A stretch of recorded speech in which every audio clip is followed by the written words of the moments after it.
ଏ ଯେଉଁ ଅତ୍ୟାଚାର ହୋଇଛି ତାହା ଆମେ ଭୁଲି ପାରିବୁ ନାହିଁ ଏବଂ ରିପୋର୍ଟରେ ଆସିଥିବା ତଥ୍ୟକୁ ବି ଭୁଲି ପାରିବୁ ନାହିଁ। ସେ ମୋର କ୍ଲାସମେଟ୍ ଥିଲା। ଗୁରୁକୁଲରେ ଆମ ଘର। ସେ ମୋ ସହ ପଞ୍ଚମ ଶ୍ରେଣୀରୁ ଅଷ୍ଟମ ଶ୍ରେଣୀ ପର୍ଯ୍ୟନ୍ତ ପାଠ ପଢ଼ୁଥିଲା। ସେ ବହୁତ ନିରୀହ ଥିଲା। ସେ ଆମ ବ୍ୟାଚ୍ରେ ଏକମାତ୍ର ଡାକ୍ତର ଥିଲା। କଳା ସୂତା ଏଥିପାଇଁ ଆମେ ବାନ୍ଧିଛୁ, ଯାହା ଆମ ଦେଶରେ ହୋଇଛି ତାହା ଠିକ୍ ନୁହଁ। ସେଥିପାଇଁ ଏ ଯେଉଁ ନିଆଁ ଜଳୁଛି ତାହା ସୀମାବଦ୍ଧ ନୁହଁ, ପୁରା ଦେଶରେ ଜଳୁଛି। ସେଥିପାଇଁ ଆମେ ଆନ୍ଦୋଳନ କରୁଛୁ।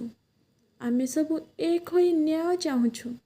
ସେଥିପାଇଁ ଆମେ ଆଜି ଏକାଠି ହୋଇଛୁ। ଖୁସି ତ ଆମେ ମନେଇ ପାରିବୁ ନାହିଁ। ସ୍ୱାଧୀନତା ଦିବସ ଗଲା, ରକ୍ଷାବନ୍ଧନ ଗଲା। ମନ ଭିତରେ ଯେଉଁ ଖୁସି ଥାଏ, ଆଜି ସେ ଖୁସି ମୋ ଭିତରେ ନାହିଁ।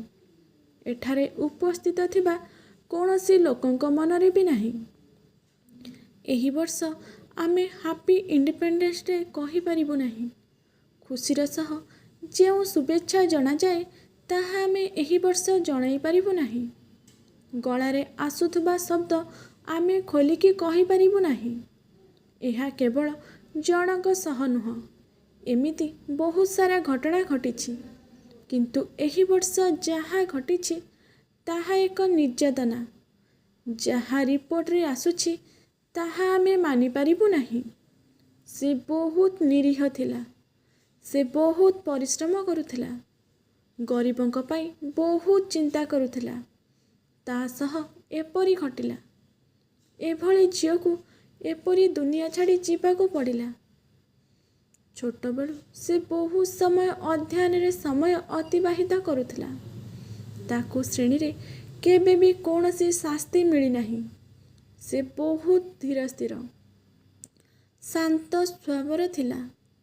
ଆମେମାନେ ଦୁଷ୍ଟ ହେଉ, ଶାସ୍ତି ମଧ୍ୟ ପାଉ। ଆମର କୌଣସି ସାଙ୍ଗଙ୍କର ମନେ ବି ନାହିଁ ତାକୁ କେବେ ଶାସ୍ତି ମିଳିଥିଲା ବୋଲି। ସେ ତା ମା' ବାପାଙ୍କ ପାଇଁ ଏତେ ଭଲ ଝିଅ ଥିଲା ଯେ ସେମାନେ କେବେ ତାକୁ ହାତ ମଧ୍ୟ ଉଠାଇ ନାହାନ୍ତି। ଏହା ମୁଁ ବିଶ୍ୱାସର ସହ କହିପାରିବି। ଏହିଭଳି ଝିଅର ମୃତ୍ୟୁ ଏପରି ହୋଇପାରିବ? ହସ୍ପିଟାଲ ଭିତରେ ଏବଂ ଡ୍ୟୁଟି ସମୟରେ ଆମେ ଏହାକୁ ଗ୍ରହଣ କରିପାରିବୁ ନାହିଁ। ଛୁଆ ଯେତେବେଳେ ବାହାରକୁ ଯାଏ, ବାପା ମା' ଫୋନ୍ କରି ପଚାରନ୍ତି, ତୁ ସେଠାରେ ପହଞ୍ଚିଲୁ? କାରଣ ସେମାନେ ଜାଣନ୍ତି ଯେ ସେଠାରେ ସିକ୍ୟୁରିଟି କଡ଼ା ଥିବ, ତାଙ୍କ ଝିଅ ସୁରକ୍ଷିତ ଥିବ। କାରଣ ତାହା ବସ୍ ନୁହଁ, ଟ୍ରେନ୍ ନୁହଁ, ତାହା ଏକ ମେଡ଼ିକାଲ। ସେଥିପାଇଁ ଆମେ ନିଶ୍ଚିତ ହୋଇଯାଆନ୍ତି। ସ୍କୁଲରେ କଲେଜରେ ପହଞ୍ଚିଲେ ବି ଆମେ ଆଉ ଅଚିନ୍ତା ହୋଇପାରିବୁ ନାହିଁ। ଏତେ ସମୟ କ'ଣ ପାଇଁ ଲାଗୁଛି? କ'ଣ ଚାଲୁଛି? ଆମେ କେବଳ କହିପାରିବୁ, ଏହାଠୁ ଅଧିକ କିଛି କରିପାରିବୁ ନାହିଁ। ଆମକୁ କେବଳ ନ୍ୟାୟ ଦରକାର। ଯେଉଁ ଲୋକମାନେ ଏଥିରେ ସମ୍ପୃକ୍ତ ଅଛନ୍ତି ସେମାନଙ୍କୁ ଆମ ସାମ୍ନାକୁ ଅଣାଯାଉ ଏବଂ ସେମାନଙ୍କୁ କଠୋରରୁ କଠୋର ସଜା ଦିଆଯାଉ। ଏହାଠାରୁ ଅଧିକ ଆମେ ତ କିଛି କହିପାରିବୁ ନାହିଁ। ଆମେ ସମସ୍ତେ ରାସ୍ତାକୁ ଓହ୍ଲାଇଛୁ। କିଏ ଘର ଛାଡ଼ିକି ଆସିଛି, କିଏ ଛୁଆ ଛାଡ଼ିକି ଆସିଛି। ଆମେ ସମସ୍ତେ ଏକଜୁଟ ହୋଇଛୁ। ଆମେ ଏହି ସୂତା ହାତରେ ଏଥିପାଇଁ ପିନ୍ଧିଛୁ। ଏହି ଦେଶରେ ଯେଉଁ ନିଆଁ ଜଳୁଛି ତାହା ଆମେ ଏତେ ଜଲ୍ଦି ଲିଭାଇବାକୁ ଦେବୁ ନାହିଁ। ଖାଲି ସେତିକି ନୁହେଁ, ସୋସିଆଲ ମିଡ଼ିଆ ଏବଂ ମିଡ଼ିଆ ମାଧ୍ୟମରେ ସୁପ୍ରିମକୋର୍ଟର ଲାଇଭ୍ ଷ୍ଟ୍ରିମିଂକୁ ସମସ୍ତ ଦେଶ ଦେଖୁଥିଲା। ଗତ 10 ଦିନ ମଧ୍ୟରେ ସିବିଆଇ ତଦନ୍ତ ଦ୍ୱାରା ଏହି ମାମଲାର ସତ୍ୟତା କ'ଣ? ତେଣୁ ସିବିଆଇ ସୂଚନା ଅନୁଯାୟୀ ତାଙ୍କୁ କୌଣସି ଗଣ ବଳାତ୍କାର ହୋଇନଥିଲା, ବରଂ ଏହା ଏକ ବଳାତ୍କାର ଥିଲା ଏବଂ ବଳାତ୍କାର ପରେ ସଞ୍ଜୟ ରାୟ ତାଙ୍କୁ ହତ୍ୟା କରିଥିଲା। ସେହି ସଞ୍ଜୟ ରାୟ ହିଁ କୋଲକାତା ପୋଲିସ ଦ୍ୱାରା ଗିରଫ ହୋଇଥିଲା ଏବଂ ସେ ଏବେ ସିବିଆଇ ହେପାଜତରେ ଅଛି। ଏହା ବଳାତ୍କାର ନୁହଁ, ବରଂ ଗଣ ବଳାତ୍କାର ମାମଲା।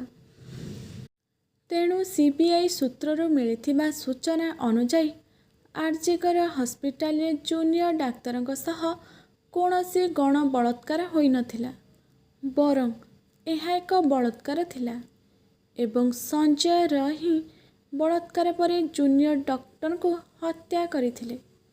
ସେହି ସଞ୍ଜୟ ରୟ ଯିଏକି 9 ଅଗଷ୍ଟରେ କୋଲକାତା ପୋଲିସ ଦ୍ୱାରା ଗିରଫ ହୋଇଥିଲେ ଏବଂ ସମାନ ସଞ୍ଜୟ ରୟ ଯିଏ ବର୍ତ୍ତମାନ ସିବିଆଇ ହେପାଜତରେ ଅଛନ୍ତି। କ୍ରାଇମ ବ୍ରାଞ୍ଚର ପୋଲିସ ଏବଂ ସିବିଆଇ ଲାଇନ ଲଗାଉଛନ୍ତି। ସୂଚନା ଅନୁସାରେ ଉଭୟ କୋଲକାତା ପୋଲିସ ଏବଂ ପରେ ସିବିଆଇର ଅନୁସନ୍ଧାନର ଧାରା ସମାନ ଥିଲା।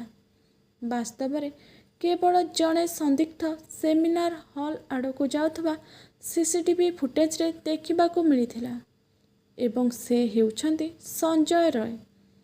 ଏହା ବ୍ୟତୀତ ରାତି 3ଟାରୁ ସକାଳ 5:30 ପର୍ଯ୍ୟନ୍ତ ସେମିନାର ହଲ୍ ଆଡ଼କୁ ଯାଉଥିବା କୌଣସି ସନ୍ଦିଗ୍ଧ ବ୍ୟକ୍ତିଙ୍କୁ ଦେଖିବାକୁ ମିଳିନଥିଲା।